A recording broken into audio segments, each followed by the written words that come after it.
Parce que le pétrole, il faut arrêter. Il faut passer à d'autres choses. Le pétrole, non. Bien, parce que de plus en plus, moi, je trouve qu'on fait des efforts pour... on fait des efforts pour être carboneux, puis là, on est en train de tout mettre ça dehors à cause de M. Trump. Dans ma tête, là, je ne suis pas nécessairement pro-énergie fossile, mais je connais pas assez de projets pour me prononcer sur le sujet. Alors, moi, je suis pour le boycott des États-Unis à ce moment-ci, c'est certain. C'est certain. On priorise l'Alberta? Oui, puis qu'est-ce que vous voulez? L'essence pour nos voitures, on en a besoin. We don't need them for anything. We don't need them for energy. We have more energy than they do. We don't need them for energy. Quebec continues to rely heavily on oil and gas, choosing to import nearly 50% of its oil from the United States, while blocking projects like Energy East and GNL Quebec. These pipelines would have provided access to more affordable, secure Canadian resources, reducing dependency on the US. The rejection of Energy East in 2017 was a missed opportunity. This pipeline would have strengthened our energy autonomy and supported thousands of jobs.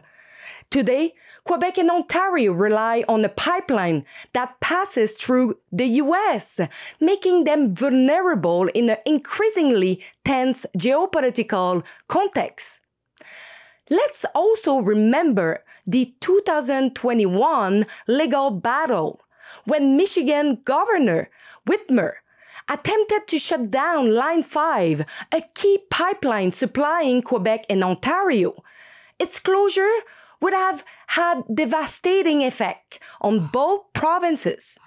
Instead of being a key player in the North American energy market, Quebec is depriving itself of an opportunity for prosperity under the pretext of social acceptability dictated by a noisy minority.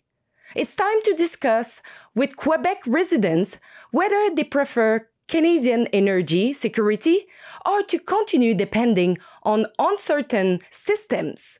And my first question would be if they are ready and if they want to restart the GNL Quebec and East Energy.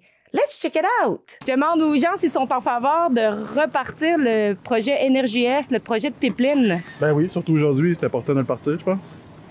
C'est quand même une ressource d'énergie qu'on a et qu'on fait rien avec, qui dort. Je pense que c'est important, là, dans ces années, de développer ça, nos ressources. Ça nous ferait voir un peu pour les autres pays qu'on a de quoi à vendre. Hein. Pour ma part, présentement, je suis pas prêt à ça. Je suis pas disponible. Oui. Oui, parce qu'on ne peut pas se fier juste à l'électricité. Ça fait qu'il faut quand même... Puis je pense qu'on devrait faire des transactions avec le Canada au complet au lieu de s'ostiner avec les États-Unis. Bien, c'est pas le cas, non. Non? C'est pour toutes les bonnes raisons qui avaient été mentionnées. C'est comme l'environnement, puis le trajet aussi du pipeline, là, aussi. C'est une bonne question. Faut y réfléchir sérieusement. C'est sûr que l'indépendance énergétique au Canada, c'est important. Pas tout à fait convaincu, par exemple. Faudrait voir. Je pense qu'en ce moment, moi, d'emblée, j'étais pas favorable à ça. Non. Pour quelle raison? Parce que le pétrole, il faut arrêter. Il faut passer à d'autres choses. Oui, pas con. De toute façon, de ce temps-ci, avec Trump, on a besoin un peu, je pense. Je pense que c'est non. Non, vous êtes contre, pourquoi? Oui, parce que je suis contre le pétrole. Je veux pas trop d'exploitation de pétrole. Le pétrole, non. Non, on est contre. Contre. Pour quelle raison? Bien, parce que de plus en plus, moi, je trouve qu'on fait des efforts pour... on fait des efforts pour être carboneux, puis là, on est en train de tout mettre ça dehors à cause de M. Trump. Je vous dirais, à l'heure actuelle, avec les informations qu'on a, non, mais ce serait peut-être un projet à reconsidérer. Mais selon les impacts environnementaux, parce que les premiers résultats n'étaient pas très intéressants pour le Québec, semble-t-il. Donc, c'est à suivre. Oui. Pour quelle raison? Bon, tant qu'ailleurs, on trouve aussi bien de polluer. Hein? Faut pas suivre la tendance. La tendance devrait être toujours de diminuer les exploitations de gaz et de pétrole. Fait que si on fait ça, ça fait rien que faire l'inverse. Là. Je serais plutôt d'avis qu'on relance le projet avec ce qui se passe actuellement là, aux États-Unis. Là. Peut-être que j'aurais une ouverture à regarder ça à nouveau. Là. Oui. Oui, pour quelle raison? Parce qu'on a besoin. Il va falloir réfléchir à ça, là, parce qu'il ne faudrait pas faire ça parce qu'on est trop pressé à cause des tarifs des États-Unis. Là. Mais bon, je pense qu'il faut regarder pour avoir plus d'autonomie puis être moins dépendant des États-Unis. C'est à étudier. Oui. Pour quelle raison?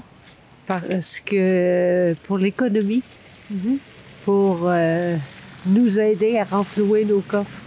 Dans ma tête, là, je suis pas nécessairement pro-énergie fossile, mais je connais pas assez de projets pour me prononcer sur le sujet. Mr. Legault, how come you don't agree with Premier Smith's idea to build new oil and gas pipeline to diversify our export market so we are not only trading with America, given Trump's tariff threat? So she said that it would make Canada stronger. Do you believe that too? I just answered this question. It's the same thing. We talk about EnergyS or GNL. I think that we need to have social acceptability. And if Daniel Smith or whoever table projects, we'll look at them, but we need to have social acceptability. Qu'est-ce que vous pensez de M. Legault lorsqu'il dit qu'il n'y a pas vraiment de projet pour le futur parce qu'il n'y a pas d'acceptabilité sociale? M. Legault, il n'y a pas de projet, il n'y a pas d'idée dans sa tête. M. Legault, je pense qu'il est à court un peu d'idées dans son mandat électoral. Là. Il est un petit peu dépassé par les événements, je pense, M. Legault. Ou il est très, très mal conseillé. Je pense que M. Legault, il en a reperdu. Ça a été un bon ministre, il a bien roulé, mais là, je pense que c'est le temps qu'il pense à prendre sa retraite. Les gens ont besoin de travailler, puis il ne faut pas être esclave des États-Unis. Puis on n'a pas assez d'électricité pour ça. Ouais, mais ça dépend. Je pense que ça peut changer avec Trump, là. Il y a bien des choses qui changent. Je pense qu'il y a des affaires qu'on était contre, puis peut-être on va être pour parce qu'on va pouvoir être plus indépendant. Donc, j'ai plus confiance à M. Legault que c'est pour le bien de la population, toujours, tout ce qu'il propose. Non. C'est ce que M. Legault a dit hier, mais je pense que son discours peut évoluer dans l'avenir là, avec ce que le président Trump va proposer avec ses mesures. Je pense ça peut évoluer tout ça. Je pense que l'acceptabilité sociale peut évoluer aussi dans le temps. Là. D'un côté, il y a l'environnement, puis de l'autre côté, il y a l'économie. Qu'est-ce qu'on priorise? Mais je comprends que la faveur puisse être contre le pipeline. Mais je me dis qu'on pourrait vendre à l'extérieur, du côté de l'Europe. Savoir que 50 % du pétrole provient des États-Unis, est-ce que vous seriez favorable à utiliser juste le pétrole de l'Alberta? Plutôt que celui des États-Unis, ben là, il y a le pipeline, il faudrait qu'il passe tout le long. Là. C'est pas fait. Là. Il y a des territoires indiens, tout ça. Je pense que avant que ça se fasse, ça va prendre du temps. Prioriser le pétrole de l'Alberta voudrait dire qu'il y a un oléoduc qui va se rendre chez nous. Actuellement, on parle de transport par train. C'est aussi très, très problématique. Il y a là un danger réel. Mais ce n'est pas quelque chose sur lequel je mettrais l'emphase comme tel. Un jour, il va falloir qu'on se débarrasse un petit peu des hydrocarbures, qu'on veuille ou non. C'est parce que le problème, il vient pas des États-Unis, le pétrole. Il part de l'Alberta, il s'en va en raffinerie aux États-Unis, puis il revient. Fait qu'on le paye trop cher pour rien si on faisait nos raffineries ici, en Alberta, puis on le prenait ici. Tant qu'à en avoir, on se met de prendre nos propres affaires. Si on n'a pas toutes les infrastructures, les installations ici même, on est aussi de le garder pour nous, de l'utiliser. Si on a un excédent, on peut le vendre, comme l'électricité peut-être? Oui, ça, je ne sais pas dans quelle mesure nos raffineries peuvent le prendre.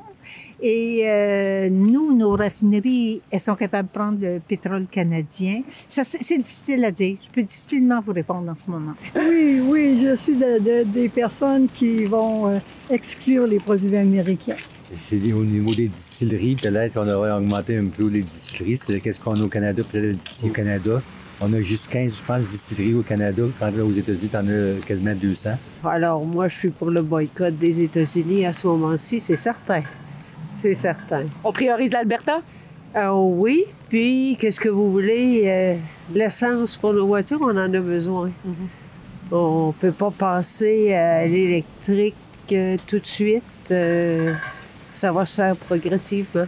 Est-ce que vous êtes au courant que le seul pipeline qui nous alimente, le Québec et l'Ontario, passe par les États-Unis? Oui, absolument. Est-ce que ça change un peu votre vision lorsqu'on sait qu'on peut être vulnérable à une coupure? Je n'ai pas réfléchi à ça comme tel, mais fondamentalement, l'acceptation sociale pour le fait de passer le pipeline sur le Québec n'a pas été démontrée. Oui, j'étais au courant. Je suis conscient de ça.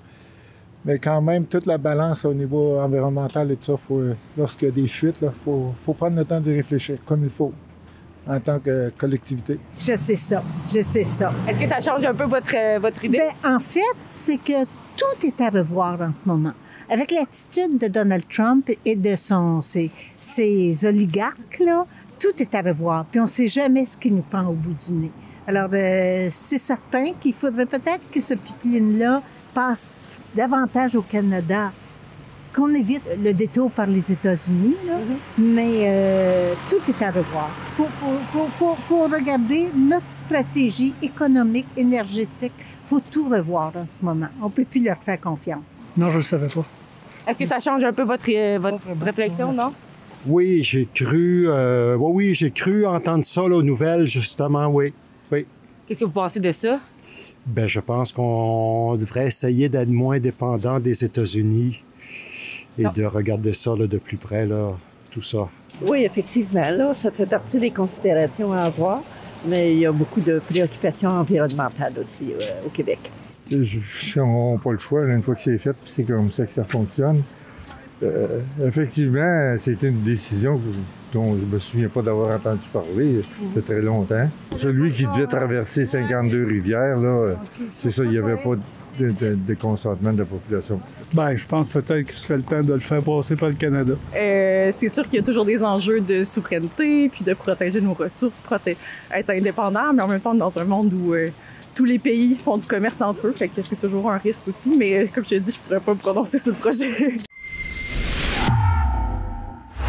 We are in the middle of a crisis, and what Justin Trudeau is doing, not only prorogue the parliament, but now we are in the middle of a leadership race. It's not what the Canadians want. The Canadians want an election now.